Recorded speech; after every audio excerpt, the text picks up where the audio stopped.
ഈ വീഡിയോയിൽ കുറേ നിർണായകമായിട്ടുള്ള ഡെവലപ്മെൻറ്റ്സ് ആണ്. തിങ്കളാഴ്ച രാവിലെ തന്നെ ട്രംപ് വന്ന ഉടനെ ഒരു ട്വീറ്റ് വേറെ ഒന്നുമില്ല, ഗ്രീൻലാൻഡുമായിട്ട് ബന്ധപ്പെട്ട ട്വീറ്റാണ്. പുള്ളിക്കാരൻ പറഞ്ഞു വെച്ചത്, ഗ്രീൻലാൻഡ് വർഷങ്ങൾക്ക് മുമ്പേ ഞങ്ങളടുത്ത് ഈ റഷ്യയുടെ ഭീഷണിയെക്കുറിച്ച് സൂചിപ്പിച്ചിട്ടുണ്ടായിരുന്നു. പക്ഷേ ഇപ്പോഴും അവർക്ക് ആ ഒരു ഭീഷണി ഉണ്ട്. അതായത് ഡെൻമാർക്കിനെ കൊണ്ട് കൃത്യമായിട്ടുള്ള പ്രൊട്ടക്ഷൻ അവർക്ക് ഉറപ്പുവരുത്താൻ കഴിയുന്നില്ല, അതിനുള്ള കപ്പാസിറ്റിയും ഡെൻമാർക്കിനില്ല എന്ന് പറഞ്ഞുകൊണ്ടുള്ള ഒരു ട്വീറ്റാണ് ശരിക്കും ട്രംപ് ട്രൂത്ത് സോഷ്യൽ മീഡിയ പ്ലാറ്റ്ഫോമിൽ എഴുതി കുറിച്ചത്. അന്ന് ഉടനെ തന്നെ ഗ്രീൻലാൻഡുമായിട്ട് ബന്ധപ്പെട്ട് തന്നെയാണ് തുടങ്ങുന്നത്. അതായത് ഗ്രീൻലാൻഡിനെ വിട്ട് പിന്മാറുന്ന ഒരു ഏർപ്പാട് അമേരിക്കയ്ക്കില്ല എന്നുള്ളത് ആവർത്തിച്ച് ഉറപ്പിച്ച് പറയുകയാണ് ട്രംപ്. യൂറോപ്യൻ യൂണിയൻ്റെ സൈഡിൽ നിന്നും ഇവർ നല്ല രീതിയിൽ ട്രംപിനെ അങ്ങ് ഭീഷണിപ്പെടുത്തി കളയാം എന്നുള്ള നിലയിലൊക്കെ ഇവർ കൂടി ആലോചിച്ച് ഞങ്ങളും അമേരിക്കയ്ക്കെതിരെ എൻറ്റയർ യൂറോപ്യൻ യൂണിയൻ രാജ്യങ്ങളെല്ലാം കൂടി ചേർന്നിട്ട് അമേരിക്കയ്ക്കെതിരെ താരിഫ് പ്രഖ്യാപിച്ച് കളയും എന്നുള്ള ഭീഷണിയൊക്കെ ഇപ്പോൾ ഇവർ ശക്തമായ രീതിയിൽ പറയുന്നുണ്ട്. പക്ഷേ അതിനൊന്നും ട്രംപ് കുലുങ്ങുമെന്ന് തോന്നുന്നില്ല. ഇതാണ് നിലവിലെ അവസ്ഥ. ആ വിഷയത്തിൽ ഡെവലപ്മെൻറ്റ്സ് ഇങ്ങനെ മുന്നോട്ട് പോകുന്നുണ്ട്. അപ്പോൾ കൃത്യമായിട്ട് ഇപ്പം വിവരങ്ങൾ പുറത്തു വരുന്നത്, ഞാനിവിടെ ഒരു മാപ്പ് കാണിക്കുന്നുണ്ട്. ആ മാപ്പിൽ നിങ്ങൾ നോക്കിക്കഴിഞ്ഞാൽ മനസ്സിലാക്കാൻ പറ്റും ഏതൊക്കെ രാജ്യങ്ങൾ എത്ര സോൾജേഴ്സിനെ അയച്ചിട്ടുണ്ട് എന്നുള്ള വിവരം അതിനകത്ത് കൊടുത്തിട്ടുണ്ട്.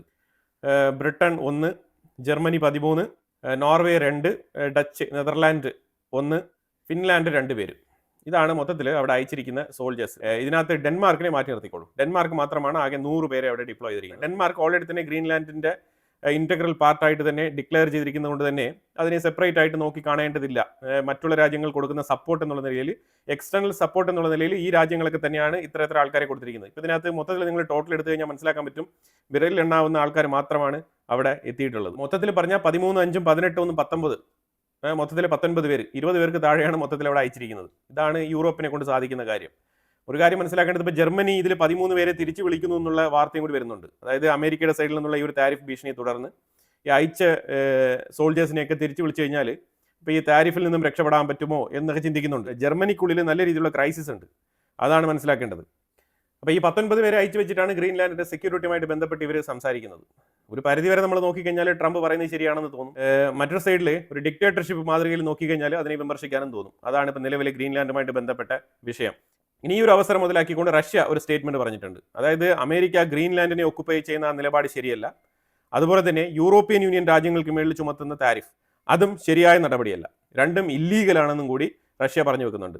അതായത് കഴിഞ്ഞ 2 ദിവസങ്ങളായിട്ട് റഷ്യയ്ക്ക് അനുകൂലമായിട്ടുള്ള നിലപാടുകൾ എടുത്താൽ എങ്ങനെ ഇരിക്കും എന്നൊക്കെ യൂറോപ്യൻ യൂണിയനിൽ ചർച്ചകൾ നടക്കുന്ന സാഹചര്യത്തിലാണ് റഷ്യ ഇങ്ങനെ ചെറുതായിട്ടൊന്നിങ്ങനെ ഇട്ട് കൊടുക്കുന്നത്. അതാണ് റഷ്യ ഇപ്പോൾ ചെയ്തിരിക്കുന്നത്.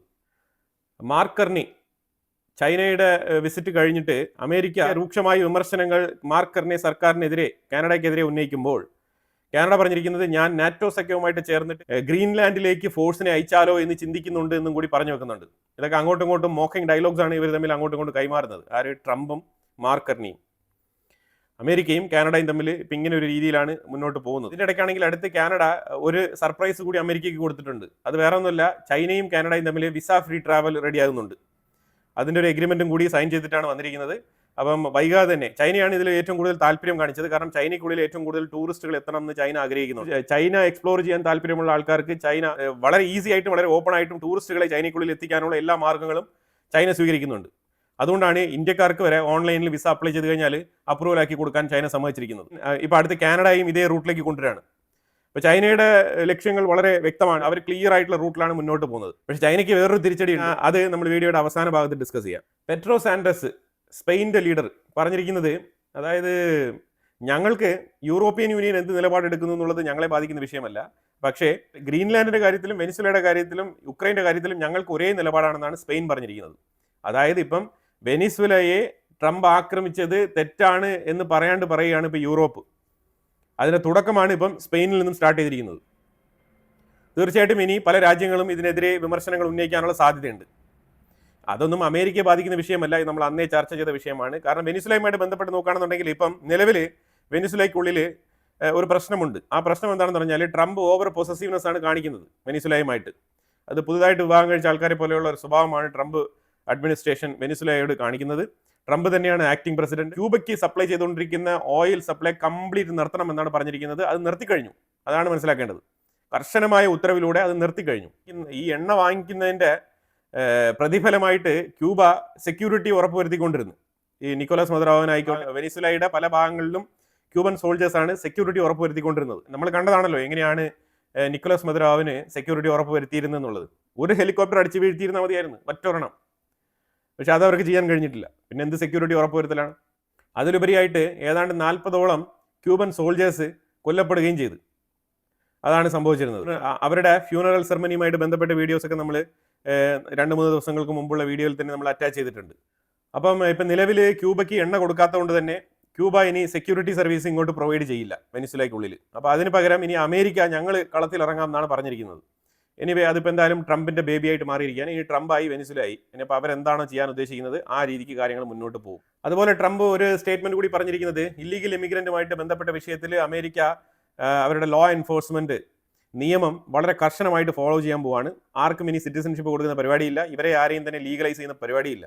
ഇനി അഥവാ ഏതെങ്കിലും സ്റ്റേറ്റിൽ, ഏതെങ്കിലും ഫെഡറൽ സ്റ്റേറ്റിലുള്ള ഗവർണേഴ്സ് ഇതുമായിട്ട് ബന്ധപ്പെട്ട് അവരുടെ സ്വന്തം താല്പര്യപ്രകാരം ഏതെങ്കിലും ഇല്ലീഗൽ ഇമിഗ്രന്റിനെ സപ്പോർട്ട് ചെയ്ത് ഇമാതിരിപ്പെട്ട പ്രവൃത്തികളിൽ ഇറങ്ങിയാൽ അവർക്കെതിരെയും ഞാൻ നടപടിയെടുക്കുമെന്നാണ് ട്രംപ് പറഞ്ഞിരിക്കുന്നത്. അതായത് ഈ ദിവസങ്ങളോളം നടന്നുകൊണ്ടിരിക്കുന്ന ICE പ്രൊട്ടസ്റ്റ്, ഇതിനെതിരെയാണ് പുള്ളിക്കാരൻ സംസാരിച്ചത്. അതായത് ICEക്കെതിരെ പ്രതിഷേധിക്കേണ്ട ഒരു കാര്യമില്ല, നിങ്ങളുടെ ഡോക്യുമെന്റ്സും രേഖകളും ശരിയാക്കി വെക്കുക, അതാണ് നിങ്ങൾ ചെയ്യേണ്ടത്. അത് ചെയ്തു കഴിഞ്ഞാൽ പിന്നെ ഏത് ICE ഉദ്യോഗസ്ഥർ വന്നാൽ എന്താണ്, നിങ്ങൾക്ക് കാണിച്ചു കൊടുത്താൽ പോരെ, തീരുന്ന പ്രശ്നമല്ലേ ഉള്ളൂ. ഇതാണ് ട്രംപിന്റെ സൈഡ്. ഒരു പരിധിവരെ അത് നമുക്ക് ശരിയാണെന്ന് തന്നെ പറയേണ്ടി വരും. ഇല്ലീഗൽ എമിഗ്രന്റുകൾ എവിടെ ചെന്നാലും അതൊരു പൊതുശല്യം തന്നെയാണ്. അതിപ്പോൾ അങ്ങനെ തന്നെയാണ് മനസ്സിലാക്കാൻ പറ്റുന്നത്. ഒരു രാജ്യത്തിന് ഒരു രീതിയിലും ഉപകാരപ്പെടാത്ത ആൾക്കാർ ആ രാജ്യത്തിന് വലിഞ്ഞു കയറി പോയിട്ട് ആ രാജ്യം എല്ലാവരെയും സംരക്ഷിക്കണം എന്ന് പറഞ്ഞു കഴിഞ്ഞാൽ നടക്കുന്ന കാര്യമല്ലല്ലോ. ഓരോ രാജ്യത്തിനും അതിൻ്റെതായിട്ടുള്ള കപ്പാസിറ്റിയും കാര്യങ്ങളൊക്കെ ഉണ്ട്, അവരുടേതായിട്ടുള്ള റൂൾസ് ആൻഡ് റെഗുലേഷൻസ് ഉണ്ട്. അത് ഫോളോ ചെയ്തുകൊണ്ട് വേണം നമ്മൾ ഒരു രാജ്യത്തിലേക്ക് കയറി പോകാൻ. അതുപോലെ ഇന്നലെ ഞാൻ സൂചിപ്പിച്ചിട്ടുണ്ടായിരുന്നു, അമേരിക്ക എയ്ൻ അൽ അസാദ് എന്ന് പറഞ്ഞ ഇറാഖിന്റെ വലിയൊരു ബേസിൽ നിന്നും അവർ പിന്മാറിയിരിക്കുകയാണ്. അപ്പോൾ ഈ പിന്മാറ്റത്തിനെ ഇറാൻ അഭിനന്ദിച്ചിട്ടുണ്ട്. ഇറാൻ പറഞ്ഞിരിക്കുന്നത് വളരെ നന്നായി, അപ്രിഷിയേറ്റഡ്. ഇനിയെങ്കിലും ഇറാഖ് ആ ബേസിനെ ഫുള്ളായിട്ട് കൺട്രോൾ ചെയ്യുമെന്ന് ഞങ്ങൾ പ്രതീക്ഷിക്കുന്നു. അതുപോലെ തന്നെ ഇറാന്റെ തൊട്ടടുത്തുള്ള ഒരു ബേസ് ഞങ്ങൾക്ക് എപ്പോഴും ഒരു സെക്യൂരിറ്റി ത്രെട്ടാണ്. അപ്പോൾ അതുകൊണ്ട് അത് അവിടെ നിന്ന് നീക്കം ചെയ്തത് വളരെ നല്ല പ്രവൃത്തിയാണെന്നാണ് പറഞ്ഞിരിക്കുന്നത് ഇറാൻ. ഇത് ശരിക്കും പറഞ്ഞാൽ ഒരു കണക്കിന് ഇപ്പോഴത്തെ സാഹചര്യത്തിൽ ഇറാന്റെ ഉള്ളിലെ ഒരു റെജീം ചേഞ്ചുമായിട്ട് ബന്ധപ്പെട്ട ആയത്തുൽ ഖമനേയി ഭരണകൂടത്തിനെതിരെ പ്രതിഷേധങ്ങൾ ആഞ്ഞടിച്ചുകൊണ്ടിരുന്ന സാഹചര്യം, പ്രതിഷേധങ്ങളെല്ലാം തന്നെ ഇപ്പോൾ കെട്ടടങ്ങിയിരിക്കുന്നു.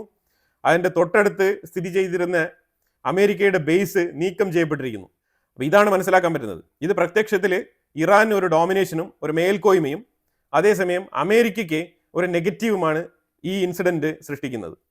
പിന്നെ ഇറാന്റെ മേളിൽ ഒരു അറ്റാക്ക് നടത്താത്തതിന്റെ പ്രധാനപ്പെട്ട കാരണം സൗദി അറേബ്യയാണ്. സൗദി അറേബ്യ റെക്കമെൻഡ് ചെയ്തിട്ടാണ് ഈ ആക്രമണം വേണ്ടാന്ന് വെച്ചതായിട്ട് ഇപ്പോൾ വാർത്തകൾ പുറത്തു വരുന്നത്. അതിന് സൗദി അറേബ്യയ്ക്ക് അതിൻ്റെതായിട്ടുള്ള താല്പര്യങ്ങൾ ഉണ്ടായിരുന്നു. അത് നമ്മൾ ഒരു പരിധിവരെ ഈ ഓയിൽ ഡിപ്ലോമസിയും മിഡിൽ ഈസ്റ്റിന്റെ ബാലൻസും കാര്യങ്ങളെല്ലാം ഇതിന് മുമ്പുള്ള 2 വീഡിയോകളിലായിട്ട് നമ്മൾ സംസാരിച്ചിട്ടുണ്ട്. ഈ കഴിഞ്ഞ 2 ദിവസങ്ങളിൽ വീഡിയോ കണ്ട ആൾക്കാർക്ക് അത് വളരെ വ്യക്തമായിട്ട് മനസ്സിലാക്കാൻ പറ്റും. അതുപോലെ സിറിയയ്ക്കുള്ളിൽ അമേരിക്ക ഹെൽപ്ലെസ് സിറ്റുവേഷനാണ്. ശരിക്കും SDF എന്ന് പറഞ്ഞ ആ ഒരു കുർദ് ജനങ്ങൾക്ക് ഹെൽപ്പ് ചെയ്യുന്നതിന് പകരം അമേരിക്ക നൈസിന് സ്കൂട്ടായിരിക്കുകയാണ്. അതാണ് മനസ്സിലാക്കാൻ പറ്റുന്നത്. ശരിക്കും അമേരിക്കയ്ക്കെതിരെ തന്നെ നിലപാടെടുത്ത്, അമേരിക്ക സപ്പോർട്ട് ചെയ്യുന്ന SDFനെതിരെ തന്നെ നിലപാടെടുത്ത് തുർക്കിയെ സംബന്ധിച്ചിടത്തോളം ഈ SDF അഥവാ ഈ കുർദുകൾ എന്ന് പറയുന്നത് തീവ്രവാദികളാണ്. അപ്പോൾ അതുകൊണ്ട് തുർക്കി തീവ്രവാദികൾക്കെതിരെ നടപടിയെടുക്കുന്നു എന്നുള്ള രൂപത്തിൽ സിറിയയുടെ HTSുമായിട്ട് ഒത്തുചേർന്ന് സിറിയയ്ക്കുള്ളിൽ, ഞാൻ ഈ കാണിക്കുന്ന മാപ്പ് നിങ്ങൾ കണ്ടോളൂ, ഇതിനകത്ത് 3 റീജിയൻ കൃത്യമായിട്ട് നിങ്ങൾ ഒന്ന് നോക്കണം. അത് നോട്ടീസ് ചെയ്താൽ മാത്രമാണ് ഞാൻ പറയുന്ന കാര്യങ്ങൾ മനസ്സിലാക്കാൻ പറ്റുള്ളൂ. അപ്പോൾ ഇത് മൊത്തത്തിൽ സിറിയയാണ്. അതായത് ഇത് മൊത്തത്തിൽ സിറിയയാണ്. അതായത് ഗ്രീൻ കളറും യെല്ലോ കളറും ഈ പിങ്ക് കളറും എല്ലാം സിറിയയുടെ ഭാഗങ്ങളാണ്. അതായത് സെപ്പറേറ്റ് റീജിയൻസ് ആണ്. അതാണ് ഇവിടെ കാണിച്ചിരിക്കുന്നത്. ഇതിനകത്ത് കുറച്ച് താഴെയാണ്, ശരിക്കും ഡമസ്കസിന്റെ തൊട്ട് താഴെയാണ് ഈ ഗോലൻ ഹൈറ്റ്സ് വരുന്നത്, ഇസ്രായേലിന്റെ ബോർഡറുമായിട്ട് ബന്ധപ്പെട്ട ഏരിയ. അതിവിടെ റിഫ്ലക്ട് ചെയ്യുന്നില്ല. ഇപ്പൊ ഇവിടെ ഏറ്റവും വലത്തെ എൻഡിൽ കാണിക്കുന്നതാണ് ഈ ഹസാക്ക എന്ന് പറഞ്ഞ സ്ഥലമാണ് ഏറ്റവും കൂടുതൽ SDFന്റെ കൺട്രോളിൽ വരുന്നത്. അതിന് തൊട്ട് താഴെ ദൈറസോർ എന്ന് പറഞ്ഞൊരു സ്ഥലമുണ്ട്. ഈ ദൈറസോർ എന്ന് പറയുന്നത് നല്ല റിസോഴ്സ് ഉള്ള സ്ഥലമാണ്. ഓയിൽ നിക്ഷേപം അവിടെ ഉണ്ട്. അതുപോലെ തന്നെ റയർ എലമെന്റ്സുമായിട്ട് ബന്ധപ്പെട്ട വിഷയങ്ങൾക്കായാലും റിസോഴ്സ്ഫുൾ ആയിട്ടുള്ള ഒരു ലാൻഡാണ്. അമേരിക്കയ്ക്ക് ഇവിടെയൊക്കെ താല്പര്യങ്ങളുണ്ട്. അമേരിക്ക കുറെ കാലം കൊണ്ട് ഈ സ്ഥലങ്ങളൊക്കെ യൂട്ടിലൈസ് ചെയ്തുകൊണ്ട് തന്നെയാണ് ഇരിക്കുന്നത്. എണ്ണ എടുക്കുന്നുണ്ട്. അതിൽ അമേരിക്കൻ കമ്പനികളും പാർട്ടിസിപ്പേറ്റ് ചെയ്താണ് ഈ എണ്ണ എടുക്കുന്നത്. അപ്പോൾ ഈ പിങ്ക് കളർ പോർഷനാണ് ദൈർ സോർ എന്ന് പറഞ്ഞ ആ ഒരു പ്രൊവിൻസ്. അത് കഴിഞ്ഞാൽ അതിന് തൊട്ടിപ്പുറത്ത് യെല്ലോ കളറിൽ തന്നെ റക്ക എന്ന് പറഞ്ഞ ആ ഒരു പ്രൊവിൻസ് ഉണ്ട്. അപ്പോൾ ഈ റക്ക പ്രൊവിൻസും ഈ ഹെസാക്ക എന്ന് പറഞ്ഞ ഈ ഒരു പ്രൊവിൻസും, ഈ 2 പ്രൊവിൻസും കയറി പിടിക്കാനാണ് ഇപ്പം സിറിയയുടെ തീരുമാനം. തുർക്കിയുടെയും HTSന്റെയും തീരുമാനം. ഞാനിവിടെ വെക്കുന്ന വീഡിയോ ഫുട്ടേജ് ഒക്കെ നിങ്ങൾ കണ്ടോളൂ. ഇതെല്ലാം തന്നെ ഇന്നലെ മുതലേ ശരിക്കും HTSന്റെ ടീമും തുർക്കിയുടെ ഫോഴ്സും അങ്ങോട്ട് നീങ്ങുകയാണ് ഈ സ്ഥലങ്ങളിലേക്ക്. അതായത് ഈ റക്ക ത്രൂ ഹസാക്ക വരെയാണ് അവർ യാത്ര ചെയ്യാൻ തീരുമാനിച്ചിരിക്കുന്നത്. അപ്പം അതായത് ആ പരിസരത്തുള്ള എല്ലാം വൈപ്പ് ഔട്ട് ചെയ്ത് മുന്നോട്ട് പോകാനാണ് ഇവരുടെ തീരുമാനം. അപ്പോൾ അതുകൊണ്ട് ഇവർ പറഞ്ഞിരിക്കുന്നത് എന്താണ് ഇവരുടെ ആവശ്യം, എന്താണ് HTSന്റെ ആവശ്യം, എന്താണ് അഹമ്മദ് അൽ ഷറയുടെ ആവശ്യം എന്ന് പറഞ്ഞാൽ നിങ്ങൾ ആയുധം വിട്ടൊഴിയുക, അതാണ് ഇവരുടെ ആവശ്യം. ഇസ്രായേൽ എന്താണ് ഹമാസിനോട് പറയുന്നത് അത് തന്നെയാണ് അഹമ്മദ് അൽ ഷറ ഈ കുർദ് കമ്മ്യൂണിറ്റിയോട് പറയുന്നത്, SDF ഫോഴ്സിനോട് പറയുന്നത്. പക്ഷേ ഇവിടെ രണ്ടിനും വ്യത്യാസമുണ്ട്. ഇപ്പോൾ ഇവിടെ ശരിക്കും എന്താണ് ഉദ്ദേശിക്കുന്നത് പറഞ്ഞാൽ രാജ്യത്തിന് ഒരു മിലിറ്ററി ഫോഴ്സ് മതി, രാജ്യത്തിനുള്ളിൽ വേറൊരു രാജ്യവും അതിനൊരു മിലിറ്ററി ഫോഴ്സും ആവശ്യമില്ല എന്നുള്ളതാണ് സിറിയയുടെ നിലപാട്. അപ്പോൾ ഇതുകൊണ്ടാണ് അഹമ്മദ് അൽ ഷറ പറയുന്നത് നിങ്ങൾക്ക് എല്ലാ റൈറ്റും ഞാൻ തരാം, ഒരു രാജ്യത്തിൻ്റെ ഉള്ളിൽ പൗരനായിട്ട് ജീവിക്കാനുള്ള സകല സൗകര്യങ്ങളും വിത്ത് സുരക്ഷ ഞാൻ ഉറപ്പുവരുത്താം, ഫുൾ സെക്യൂരിറ്റി. ഇതിൽ കാരണം ഈ SDF ഉള്ളത് കൊണ്ടാണ് ISIS എന്ന് പറഞ്ഞ ആ ഒരു സംഘടന സിറിയയ്ക്കുള്ളിൽ കൂടുതൽ തല പൊക്കാതിരിക്കുന്നത്. അതായത് മെയിൻ ആയിട്ടുള്ള ISISന്റെ പ്രധാനപ്പെട്ട തീവ്രവാദികളെല്ലാം തന്നെ ഈ SDFന്റെ കൺട്രോളിൽ, SDFന്റെ കസ്റ്റഡിയിൽ, ജയിലിൻ്റെ ഉള്ളിലാണ്. ഈ SDF കൺട്രോൾ ചെയ്ത് വെച്ചിരിക്കുന്ന ആ ഒരു പ്രൊവിൻസിൻ്റെ ഉള്ളിൽ പല ജയിലുകളിലായിട്ട് തടവിൽ പാർപ്പിച്ചിരിക്കുകയാണ്. അപ്പോൾ അതിൽ ഇന്നലെ തന്നെ HTS കുറേ സ്ഥലങ്ങൾ, ഈ റക്ക എന്ന് പറഞ്ഞ സ്ഥലത്ത് കുറേ ഏരിയ ക്യാപ്ചർ ചെയ്യുകയും അവിടെയുള്ള ISIS ഭീകരന്മാരെ തുറന്നു വിട്ടതായിട്ടുള്ള വാർത്തകളൊക്കെ വരുന്നുണ്ട്. അപ്പോൾ അതിനെ തുടർന്ന് ഇനി ഇവർ എൻറ്റയർ സിറിയ മൊത്തത്തിൽ ഇവർ പിടിച്ചടക്കുകയാണെന്നുണ്ടെങ്കിൽ ഇവർ പല സ്ഥലങ്ങളിലും ഇതേപോലെ ISIS ഭീകരരെ തുറന്നു വിടും. ISIS എന്ന് പറഞ്ഞൊരു ഭീഷണി വീണ്ടും സിറിയയ്ക്കുള്ളിൽ തലയുയർത്താൻ പോവാണ്, അതാണ് മനസ്സിലാക്കേണ്ടത്. എനിവേ ട്രംപ് തന്നെയാണ് അഹമ്മദ് അൽ ഷറയെ ഷേക്ക് ഹാൻഡ് കൊടുത്ത് അവിടെ അവരോധിച്ചിരിക്കുന്നത്. അപ്പോൾ ഇനി ബാക്കി വരുന്ന കാര്യങ്ങളൊക്കെ ട്രംപ് സഹിച്ചോളും, അതാണ് നമ്മൾ മനസ്സിലാക്കേണ്ടത്. കാരണം ഈ ISIS എന്ന് പറയുന്നത് സിറിയയിൽ ഒതുങ്ങില്ല. സിറിയ അവർ പിടിച്ചടക്കി കഴിഞ്ഞാൽ അവർ വീണ്ടും പഴയതുപോലെ അറബ് വസന്തം 2.0 സ്റ്റാർട്ട് ചെയ്യും, അത് 100% ഉറപ്പുള്ള കാര്യമാണ്. ഞാനിത് വെറുതെ ചിരിച്ചുകൊണ്ട് പറയുന്നു വിചാരിക്കേണ്ട, അവരുടെ അജണ്ട തന്നെ അതാണ്. ഇനിയിപ്പോൾ അതിലേക്ക് നമ്മൾ കൂടുതൽ പറയേണ്ടതൊന്നുമില്ല. എൻറ്റയർ സിറിയ അഹമ്മദ് അൽ ഷറയുടെ കീഴിൽ വരുന്നതോടുകൂടി ISISന് നല്ല കുശാലായി, അത് മാത്രമേ നമുക്ക് പറയാനുള്ളൂ. പിന്നെ ഇത് ഇസ്രായേലിനൊരു ഭീഷണിയാണ്. കാരണം വേറെ ഒന്നുമില്ല, ഈ ഗോലാൻ ഹൈറ്റ്സ് എന്ന് പറഞ്ഞ സ്ഥലമാണല്ലോ ഏറ്റവും കൂടുതൽ ഇസ്രായേലും സിറിയയും തമ്മിൽ ഒരു ഡിസ്കഷൻ പോയിന്റ് ആയിട്ട് നിൽക്കുന്നത്. അപ്പോൾ അതിന് ഇതുവരെ അഹമ്മദ് അൽ ഷറ വഴങ്ങിയിട്ടില്ല. അമേരിക്കയിൽ വാഷിങ്ടണിൽ പോയിട്ട് വരെ അതുമായിട്ട് വിയോജിപ്പാണ് രേഖപ്പെടുത്തിയത്. അപ്പോൾ ആ സാഹചര്യത്തിൽ ഇതുവരെ ആ ഒരു ചർച്ച മുന്നോട്ട് പോയിട്ടില്ല. ഇങ്ങനത്തെ ഒരു സിറ്റുവേഷൻസ് നിലനിൽക്കുന്ന പശ്ചാത്തലത്തിൽ എന്തായിരിക്കും ഇനി സിറിയ ഗവൺമെന്റ് ഫർദർ ആയിട്ട് എടുക്കാൻ പോകുന്ന ആക്ഷൻ ഈ ഗോലാൻ ഹൈറ്റ്സിൽ? ഇങ്ങനത്തെ ഒരു പെർസ്പെക്റ്റീവിൽ ഇസ്രായേൽ ചിന്തിക്കുന്നുണ്ട്. ഇസ്രായേൽ ഇതിനെ വളരെ കീനായിട്ട് മോണിറ്റർ ചെയ്തിരിക്കുക. മിഡിൽ ഈസ്റ്റിൽ വീണ്ടും ഒരു ഡിഫറെൻറ്റ് സെനാരിയോ ക്രിയേറ്റ് ആവുകയാണ്. അപ്പോൾ ഇന്നലെ സിറിയയിലെ HTSന്റെ നേതാവായിട്ടുള്ള അഹമ്മദ് അൽ ഷറയും അതേപോലെ മസ്ലൂം അബ്ദി എന്ന് പറഞ്ഞ SDFന്റെ നേതാവും, സിറിയയ്ക്കുള്ളിൽ ഈ കുർദിഷുകളുടെ നേതാവായിട്ടുള്ള മസ്ലൂം അബ്ദി, ഇവർ രണ്ടുപേരും തമ്മിൽ ചർച്ച നടത്തി. ആ ചർച്ചയിൽ വലിയ രീതിയിൽ ഒത്തുതീർപ്പൊന്നും ആയിട്ടില്ല. എന്തായാലും എന്തൊക്കെയാണോ സംസാരിച്ചിരുന്നത് ആ പോയിന്റ്സുകളെല്ലാം എഴുതി ഒരു മിനിറ്റ്സ് തയ്യാറാക്കിയിട്ട് രണ്ടുപേരും അങ്ങോട്ടും ഇങ്ങോട്ടും ഒപ്പിട്ട് കൈമാറിയിട്ടുണ്ട്. അപ്പം വൈകാതെ തന്നെ SDF സറണ്ടർ ആവേണ്ടി വരും ഇതേ അവസ്ഥ തുടരുകയാണെന്നുണ്ടെങ്കിൽ. കാരണം അമേരിക്ക മിണ്ടുന്നില്ല. അമേരിക്ക SDFുമായിട്ട് ബന്ധപ്പെട്ട വിഷയത്തിൽ ഒരു തീരുമാനങ്ങളും എടുക്കുന്നില്ല, മിണ്ടുന്നില്ല എന്നുള്ളതാണ്. ഇതാണ് ഇപ്പം കുർദുകൾ നേരിടുന്ന പ്രധാനപ്പെട്ട വെല്ലുവിളി. ഇസ്രായേൽ അമേരിക്കയെ പ്രഷർ ചെയ്തുകൊണ്ടിരിക്കുകയാണ് ഈ വിഷയത്തിൽ. പക്ഷേ ട്രംപിന്റെ സൈഡിൽ നിന്നും ഒരു തരത്തിലുള്ള പോസിറ്റീവ് നീക്കങ്ങളും SDFനെ അനുകൂലിച്ച് ഇതുവരെ ഒരു പ്രസ്താവനകൾ പോലും വന്നിട്ടില്ല. അമേരിക്ക ബാക്ക്ഡോറിലൂടെ ഇത് മീഡിയേഷൻ ചെയ്യാൻ ശ്രമിക്കുന്നുണ്ട് എന്നുള്ള വാർത്തകളൊക്കെ വരുന്നുണ്ട്. പക്ഷേ ഓപ്പൺ സോഴ്സിൽ ഒന്നും അവൈലബിൾ അല്ല എന്നുള്ളതാണ്. സാധാരണഗതിയിൽ ഇങ്ങനത്തെ മീഡിയേഷൻസ് ഒക്കെ നടന്നു കഴിഞ്ഞാൽ വാർത്തകളൊക്കെ പുറത്തു വരേണ്ടതാണ്. അതിലുപരിയായിട്ട് ഈ അവസ്ഥ തുടർന്നാൽ, അതായത് അമേരിക്കയുടെ ഈ മൗനം തുടർന്നുകൊണ്ട് പോയാൽ കുർദുകളുടെ സംഘടനയ്ക്ക് HTSന്റെ മുന്നിൽ വഴങ്ങേണ്ടി വരും, HTSന്റെ മുന്നിൽ സറണ്ടർ ആവേണ്ടി വരും. അവർക്ക് ആയുധങ്ങളൊക്കെ വെച്ചിട്ട് HTSനോടൊപ്പം ചേർന്ന് സിറിയയിൽ ഒരുമിച്ച് ലയിക്കേണ്ടി വരും. ആ സാഹചര്യത്തിൽ ISISന് നല്ല രീതിയിലുള്ള വളക്കൂറുള്ള മണ്ണായിട്ട് സിറിയ മാറാനുള്ള സാധ്യത വളരെ കൂടുതലാണ്. അതായത് ഞാൻ പറയുന്നത് മനസ്സിലായല്ലോ. അതായത് അമേരിക്ക ഇറങ്ങുന്നില്ല എന്നുണ്ടെങ്കിൽ ഈ HTS SDFനെ കീഴ്പ്പെടുത്തും, അതാണ് മനസ്സിലാക്കേണ്ടത്. ഒന്നെങ്കിൽ അവർ കീഴ്പ്പെടുത്തും, അല്ലാന്നുണ്ടെങ്കിൽ അവർക്ക് സറണ്ടർ ആവേണ്ടി വരും. അങ്ങനെ സറണ്ടർ ആയിക്കഴിഞ്ഞാൽ അഹമ്മദ് അൽ ഷറയ്ക്ക് ഡയറക്റ്റായിട്ട് തന്നെ SDF കൺട്രോൾ ചെയ്യുന്ന എണ്ണപ്പാടങ്ങളെല്ലാം തന്നെ ഇവർക്ക് സ്വന്തമാക്കാം HTSന്. അങ്ങനെ അഹമ്മദ് അൽ ഷറയ്ക്ക് സിറിയയ്ക്കുള്ളിൽ ഒരു ഡോമിനേഷൻ കിട്ടും. ആ ഡോമിനേഷൻ ശരിക്കും ISISന് കിട്ടുന്ന ഡോമിനേഷനാണ്, അതാണ് മനസ്സിലാക്കേണ്ടത്. ഇവിടെയാണ്, ഈ സാഹചര്യത്തിലാണ് വർഷങ്ങളോളം അമേരിക്കയുടെ പിൻബലത്തോടു കൂടി നിലനിന്നിരുന്ന SDF ഫോഴ്സിന് ഒരു രീതിയിലുള്ള സപ്പോർട്ടും കൊടുക്കാതെ മിണ്ടാതിരിക്കുന്ന ഒരു അമേരിക്കയാണ് നമുക്കിപ്പോൾ കാണാൻ കഴിയുന്നത്. അതിൻ്റെ കാരണം വ്യക്തമല്ല. മസ്ലൂം അബ്ദി ആണെന്നുണ്ടെങ്കിൽ അമേരിക്കയുടെ തീരുമാനത്തിന് വേണ്ടി വെയിറ്റ് ചെയ്തിരിക്കുകയാണ്. ഇതാണ് അവസ്ഥ. അമേരിക്ക അവരുടെ തീരുമാനങ്ങളൊക്കെ എടുത്ത് മുന്നോട്ട് വരുന്നതിന് മുമ്പ് ഇവിടെ HTSും ISISും കൂടി ചേർന്നിട്ട് കുറേ പേരെ എന്തായാലും കൊന്നൊടുക്കിയിട്ടുണ്ടാവും. അത് 100% ഉറപ്പുള്ള കാര്യമാണ്. കാരണം തുർക്കി എന്ന് പറഞ്ഞാൽ നമ്പർ 1 ISIS ആണ്, അതാണ് മനസ്സിലാക്കേണ്ടത്. ISISനെ സപ്പോർട്ട് ചെയ്യുക എന്നുള്ളത് തന്നെയാണ് തുർക്കിയുടെ പ്രധാനപ്പെട്ട ലക്ഷ്യം. അവർ ഐഡിയോളജിക്കൽ ആശയങ്ങൾക്കെതിരായിട്ട് ഒരു ചെറുവിരൽ പോലും അനക്കാത്ത ആൾക്കാരാണ് തുർക്കി. അവർ അതിനെ പ്രൊമോട്ട് ചെയ്യുന്ന ആൾക്കാരാണ്. ഖിലാഫത്ത് പ്രസ്ഥാനം മുന്നോട്ട് കൊണ്ടുപോകണം എന്ന് ആഗ്രഹിക്കുന്ന ആൾക്കാരാണ്. ഓട്ടോമൻ എംപററിന്റെ സാമ്രാജ്യം വീണ്ടും കൊണ്ടുവരും പ്രസ്താവന പുറപ്പെടുവിച്ച് മുന്നോട്ട് പോകുന്ന ആളാണ് തയ്യബ് എർദോഗൻ. ട്രംപിന്റെ വളരെ അടുത്ത സുഹൃത്താണ് Tayeb Erdogan. He's my good friend എന്നൊക്കെയാണ് ട്രംപ് എപ്പോഴും പറയുന്നത്. ആ സ്വന്തം ഫ്രണ്ട് തന്നെയാണ് സിറിയയ്ക്കുള്ളിൽ കുത്തിത്തിരിപ്പുണ്ടാക്കി അമേരിക്കയ്ക്കെതിരെ തന്നെ നിലപാടെടുത്ത് മുന്നോട്ട് പോയിക്കൊണ്ടിരിക്കുന്നത്.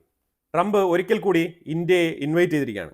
എന്തിനാണെന്ന് പറഞ്ഞാൽ ഗാസ പീസ് സമ്മിറ്റുമായിട്ട് ബന്ധപ്പെട്ട് ഇന്ത്യ ജോയിൻ ചെയ്യണം എന്നാണ് പറഞ്ഞിരിക്കുന്നത്. ജോയിൻ ചെയ്യണം എന്ന് പറഞ്ഞാൽ എന്താണ്? കുറച്ച് പൈസ കൊടുക്കണം, ഗാസ റീകൺസ്ട്രക്ഷന് വേണ്ടിയിട്ടുള്ള ഫണ്ട് കൊടുക്കണം. അപ്പോൾ ആ പീസ് സമ്മിറ്റുമായിട്ട് ബന്ധപ്പെട്ട വിഷയത്തിൽ പങ്കാളിയാവണം എന്നാണ് പറഞ്ഞിരിക്കുന്നത്. അതിനെ ഇപ്പോൾ ഇന്ത്യ ഒരു തരത്തിലും റെസ്പോണ്ട് ചെയ്തിട്ടില്ല. ആദ്യത്തെ തവണ ഈജിപ്തിലേക്ക് ഇന്ത്യയെ ക്ഷണിച്ചിട്ടുണ്ടായിരുന്നു, ഇന്ത്യ പോയിട്ടില്ല. ഇപ്പോൾ രണ്ടാമത്തെ പ്രാവശ്യമാണ് ഈ ഒരു ഇൻവിറ്റേഷൻ വന്നിരിക്കുന്നത്. സ്പെയിനിൽ ഒരു ട്രെയിൻ അപകടം, അതായത് ട്രെയിൻ അപകടം എന്ന് പറഞ്ഞാൽ ഒരു സൈഡിൽ കൂടെ ഓടിക്കൊണ്ടിരുന്ന ട്രെയിൻ ട്രാക്കിൽ നിന്നും തെന്നി മാറി കുറച്ച് ദൂരം സഞ്ചരിക്കുകയും അതേസമയം ഓപ്പോസിറ്റ് ഡയറക്ഷനിൽ നിന്ന് വന്ന ട്രെയിൻ ഇതിനോട് കൂട്ടിമുട്ടുകയും ഇടിയുടെ ആഘാതത്തിൽ 25 പേര് ആ സ്പോട്ടിൽ തന്നെ കൊല്ലപ്പെട്ടു. അതുപോലെ തന്നെ 100-ലധികം ആൾക്കാർക്ക് ഗുരുതരമായ പരിക്ക്. ഇതാണ് സ്പെയിനിൽ നടന്നൊരു അപകടം. ചൈനയെക്കുറിച്ച് ഞാനൊരു വാർത്ത പറയാമെന്ന് പറഞ്ഞില്ലേ. ചൈനയിൽ പോപ്പുലേഷൻ ക്രമാതീതമായിട്ട് കുറഞ്ഞുകൊണ്ടിരിക്കുകയാണ്, ഡ്രോപ്ഡാണ്. ഇത് വല്ലാത്ത രീതിയിൽ ചൈനയെ അസ്വസ്ഥതപ്പെടുത്തുന്നുണ്ട്. കാരണം ഒരു രാജ്യത്തിൻ്റെ GDP ശരിക്കും ചൈന ഒരു എക്സ്പോർട്ട് ബേസ്ഡ് കൺട്രി ആണെന്നുണ്ടെങ്കിലും ഇങ്ങനെ ഒരു പോപ്പുലേഷൻ ഡിമിനിഷ് ആയി പൊയ്ക്കൊണ്ടിരുന്നു കഴിഞ്ഞാൽ അത് അവരുടെ മാനുഫാക്ചറിങ് ഇൻഡസ്ട്രിയെ അത് ബാധിക്കും. കാരണം മാൻ പവർ റിസോഴ്സ് അത് വളരെ ഇമ്പോർട്ടൻ്റ് ആണ്. അതേപോലെ തന്നെ ഓൾറെഡി തന്നെ അവിടെ പ്രായമായ ആൾക്കാരുടെ എണ്ണം കൂടിക്കൊണ്ടിരിക്കുകയാണ്. അപ്പോൾ അതുകൊണ്ട് തന്നെ യങ് പോപ്പുലേഷൻ്റെ കുറവ് ഓൾറെഡി തന്നെ രേഖപ്പെടുത്തി തുടങ്ങിയിട്ടുണ്ട്. ചൈന കോണ്ടത്തിനൊക്കെ ടാക്സ് ഉയർത്തി വെച്ചിരിക്കുകയാണ്. പുകയില ഉൽപ്പന്നങ്ങൾക്കൊക്കെ ടാക്സ് ഇട്ട് നമ്മൾ കണ്ടിട്ടുണ്ട്, ഹൈ ടാക്സ്. അതെന്തുകൊണ്ടാണെന്ന് പറഞ്ഞാൽ ഹാംഫുൾ ആയതുകൊണ്ടാണ്. പക്ഷെ ഇതിന് കോണ്ടത്തിന് ഹൈ ടാക്സ് കൊണ്ടുവരാന്ന് പറഞ്ഞാൽ എന്തിനാണെന്ന് പറഞ്ഞാൽ അത് ആൾക്കാർ വാങ്ങിച്ച് ഉപയോഗിക്കാതിരിക്കാൻ വേണ്ടിയിട്ടാണ്. അപ്പം അങ്ങനെയെങ്കിലും അബദ്ധത്തിൽ കുട്ടികൾ ഉണ്ടായിക്കോട്ടെ എന്നുള്ളതാണ് ചൈനയുടെ ഗവൺമെന്റിന്റെ ഉദ്ദേശം. പക്ഷെ എത്ര ശ്രമിച്ചിട്ടും പോപ്പുലേഷൻ താഴോട്ട് പോകുന്നതല്ലാതെ ഒരിക്കലും അതിൻ്റെ ഒരു സ്കെയിലിൽ ഉയർച്ച കാണുന്നില്ല എന്നുള്ളതാണ് ചൈനയെ അമ്പരപ്പിക്കുന്ന ഒരു വിഷയം. ഇത് ചൈനയുടെ എക്കോണമിയെ വിദൂര ഭാവിയിൽ കാര്യമായ രീതിയിൽ ബാധിക്കുമെന്നുള്ളതാണ് ചൈനീസ് ഗവൺമെന്റിന്റെ വിലയിരുത്തൽ. ഇത് സത്യസന്ധമായിട്ടുള്ള കാര്യം തന്നെയാണ്. പോപ്പുലേഷൻ ഇല്ലാന്നുണ്ടെങ്കിൽ പിന്നെ എക്കോണമി എന്ത് എക്കോണമി? യൂറോപ്പിന്റെ അവസ്ഥയെ കാണുന്നില്ലേ? ജപ്പാന്റെ അവസ്ഥ കണ്ടതല്ലേ? കൊറിയയുടെ അവസ്ഥ കാണുന്നില്ലേ? അപ്പോൾ അതുകൊണ്ട് തന്നെയാണ് റഷ്യയുടെ അവസ്ഥ കാണുന്നില്ലേ? ഇതൊക്കെ തന്നെയാണ് ഇതിന്റെ പ്രശ്നം. അതായത് മനസ്സിലാക്കേണ്ടത്, ഇന്ത്യക്കുള്ളിൽ ഇതുമായിട്ട് ബന്ധപ്പെട്ട കണക്ക് ഇതുവരെ എടുത്തിട്ടില്ല. ഈ കണക്കെടുത്ത് കഴിഞ്ഞാൽ മനസ്സിലാക്കാൻ പറ്റും നമ്മൾ പോപ്പുലേഷനിൽ മുന്നോട്ടാണോ അല്ലെങ്കിൽ പുറകോട്ടാണോ എന്നുള്ളത്. ഗ്ലോബലി നമ്മൾ നമ്പർ 1 പോപ്പുലേഷൻ ആണ്. പക്ഷേ അത് താഴോട്ടാണോ പോകുന്നത് ഇല്ലെങ്കിൽ അതിൽ ഉയർച്ചയുണ്ടോ എന്നുള്ളത് ഇടയ്ക്കൊക്കെ ഒന്ന് വിലയിരുത്തുന്നത് നല്ലതാണ്. കാരണം അതിനനുസരിച്ച് റീപ്ലേസ്മെന്റ് ലെവൽ എന്ന് പറഞ്ഞാൽ അറിയാമല്ലോ, ഒരു ഭാര്യ ഭർത്താവ് അവർക്ക് 2 കുട്ടികൾ വേണം, എന്നാലാണ് റീപ്ലേസ്മെന്റ് ലെവൽ ആകുന്നത്. കാരണം 2 വ്യക്തികളെയും റീപ്ലേസ് ചെയ്യാൻ വേണ്ടിയിട്ട് 2 വ്യക്തികൾ ഒരു കുടുംബത്തിൽ ആവശ്യമുണ്ട്. അതാണ് 2 കുട്ടികളുടെ മാനദണ്ഡം. അപ്പോൾ ഇന്ത്യയിൽ ശരിക്കും പറഞ്ഞാൽ ഈ ലിവിങ് ടുഗദർ, അതേപോലെ തന്നെ പുതിയ സമ്പ്രദായങ്ങൾ ഒരുപാടുണ്ടല്ലോ. ആൾക്കാർക്ക് ഇപ്പം കുടുംബമായിട്ട് വിവാഹം കഴിച്ച് ജീവിക്കാൻ താല്പര്യമില്ല. അതിന് പല കാരണങ്ങളിൽ ഏറ്റവും ഇമ്പോർട്ടൻ്റ് ആണ് ആണുങ്ങളുടെ ഡോമിനേഷൻ എന്ന് പറയും, മെയിൽ ഷോവിനിസ്റ്റ് എന്ന് വിളിക്കുക, പിന്നെ മറ്റത് ഫെമിനിസ്റ്റ് എന്ന് വിളിക്കുക. ആകെ കൂടി ജെൻഡർ ഇക്വാലിറ്റിയാണ് ഇവിടെ വേണ്ടത്. ഇക്വാലിറ്റി എന്ന് പറഞ്ഞാൽ അവിടെ മെയിൽ ഡോമിനേഷനോ അല്ലെങ്കിൽ ഫെമിനിസ്റ്റോ രണ്ടുപേരും തന്നെ ഈക്വൽ അല്ല എന്നുള്ളതാണ്. ആ 2 ആശയങ്ങളും ശരിക്കും ഈക്വൽ അല്ല. ജെൻഡർ ഇക്വാലിറ്റി എന്ന് പറഞ്ഞാൽ തുല്യതയാണ്. അപ്പോൾ ഇതാണ് മനസ്സിലാക്കേണ്ടത്. ലിവിങ് ടുഗദർ ആയിക്കോട്ടെ എന്തും ആയിക്കോട്ടെ, കുട്ടികൾ വളരെ വളരെ ഇമ്പോർട്ടൻ്റ് ആണ്. അതില്ലാന്നുണ്ടെങ്കിൽ ഭാവിയിൽ ഇന്ത്യയും ഇതേ രോഗം ബാധിക്കും എന്നുള്ളതാണ് മനസ്സിലാക്കേണ്ടത്. ചൈനയ്ക്കെങ്കിലും ഒരു വിധത്തിൽ അത്യാവശ്യം 18-19 ഏതാണ്ട് 20 ട്രില്യനോളം അടുപ്പിച്ചുള്ള ഒരു GDP എക്കോണമി ഉണ്ട്. ഇന്ത്യക്ക് അത്ര ആയിട്ടില്ല. അപ്പോൾ അതുകൊണ്ട് ഇന്ത്യൻ ജനത കുറച്ചുകൂടെ കുടുംബ ബന്ധങ്ങൾക്ക് പ്രാധാന്യം കൊടുത്ത് കുട്ടികൾക്ക് ഇമ്പോർട്ടൻസ് കൊടുത്ത് കാര്യങ്ങൾ മുന്നോട്ട് കൊണ്ടുപോകേണ്ടതുണ്ട്. എന്നാൽ മാത്രമേ നമുക്ക് ഒരു ഭാവിയുള്ളൂ. ഇല്ലാന്നുണ്ടെങ്കിൽ നമ്മളും തകിടം മറിഞ്ഞ് താഴെ വീഴും. അതാണ് മനസ്സിലാക്കേണ്ടത്. പിന്നെ ഒരു ഇമ്പോർട്ടൻ്റ് വാർത്ത എന്ന് പറഞ്ഞാൽ UAE president Sheikh Muhammad bin Zayed Al Nahyan ഇന്ത്യയിലെത്തിയിട്ടുണ്ട്. വളരെ ഗൗരവകരമായിട്ടുള്ള വിസിറ്റാണിത്. ശരിക്കും ഇന്ത്യ ഇസ്രായേൽ UAEയുമായിട്ട് ബന്ധപ്പെട്ട് വളരെ നിർണായകമായിട്ടുള്ള ചർച്ചകളാണ്. തീർച്ചയായിട്ടും ഈ വിസിറ്റ് ശരിക്കും ഷെയ്ഖ് അൽ നഹിയാൻ പ്രസിഡന്റായി പൊസിഷനിൽ വന്നിട്ട് 3ാമത്തെ തവണയാണ് ഇന്ത്യ വിസിറ്റ് ചെയ്യുന്നത്. ഈ വിസിറ്റിന് വളരെയധികം പ്രാധാന്യമുണ്ട്. ഇതിൻ്റെ പൂർണ്ണ രൂപവും ഇതുമായിട്ട് ബന്ധപ്പെട്ട വിഷയങ്ങൾ ഇതൊക്കെ മിനിസ്ട്രി ഓഫ് ഫോറിൻ അഫയേഴ്സിൻ്റെ ഡീറ്റെയിൽസ് കംപ്ലീറ്റ് പുറത്തു വന്നതിന് ശേഷം നമ്മൾ സെപ്പറേറ്റ് വീഡിയോ ചെയ്യുന്നതായിരിക്കും. ഇതിനകത്ത് ജിയോ പൊളിറ്റിക്കൽ പ്രാധാന്യമുള്ള പല വിഷയങ്ങളുണ്ട് മിഡിൽ ഈസ്റ്റും ഇന്ത്യയുമായിട്ടൊക്കെ ബന്ധപ്പെട്ട്. അപ്പോൾ എന്തായാലും കുറേ നിർണായകമായിട്ടുള്ള വിഷയങ്ങളാണ് നമ്മൾ ഈ വീഡിയോയിൽ പങ്കുവച്ചത്. ഇതിനെക്കുറിച്ചുള്ള അഭിപ്രായങ്ങൾ കമന്റ് ബോക്സിൽ രേഖപ്പെടുത്തുക. കൂടുതൽ വാർത്തകളുമായിട്ട് അടുത്ത വീഡിയോയിൽ വരാം. Thank you so much.